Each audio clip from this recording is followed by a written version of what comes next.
இன்றைய தேவ வார்த்தை மத்தேயு 20 அதிகாரம் 14.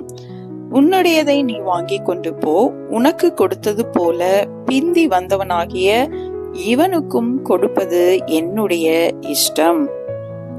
திராட்சை தோட்டத்தின் எஜமான் தன்னுடைய தோட்டத்தில் வேலை செய்த எல்லா வேலைக்காரர்களுக்கும் ஒரே கூலியை கொடுத்தார். காலையில் வந்தவர்களோ, மத்தியானம் வந்தவர்களோ, சாயங்காலம் வந்தவர்களோ எல்லோருக்கும் சமமான பாரபட்சம் இல்லாத ஒரே கூலியை எஜமான் கொடுத்தார் என்று பார்க்கிறோம். ஆனால் அதை பொறுக்க முடியாமல் சிலர் அவரிடத்திலே கேள்வி கேட்கும் பொழுது, முறுமுறுக்கும் பொழுது தோட்டத்தின் எஜமான் சொன்ன பதில், அந்த கூலி கொடுப்பது என்னுடைய இஷ்டம் என்று.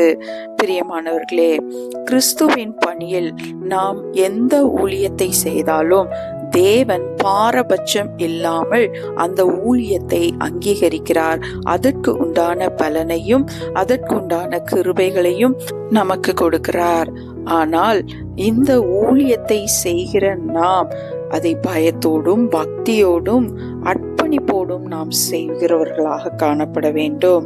கிறிஸ்துவின் பணியிலே எந்த முறுமுறுப்பும் seniors, juniors, reverends, pastors, bishops என்ற எந்த ஒரு வேறுபாடும் ஆண்டவருக்கு இல்லை.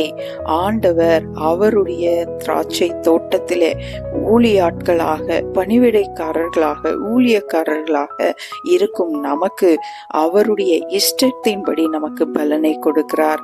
ஆனால் நாமோ நான் பெரியவன், நீ பெரியவன் என்ற எண்ணங்களோடு இல்லாமல் தேவனுக்காக அர்ப்பணிப்போடு அவருடைய தோட்டத்தில் வேலை செய்கிற கிருபைகளை பெற்றுக்கொண்டோம் என்ற நன்றி உணர்வோடு ஆண்டவருக்காக அவருடைய பணியை செம்மையாய் சிறப்பாய் செய்வதற்கு நாம் நம்மை அர்ப்பணிப்போம். ஆமென்.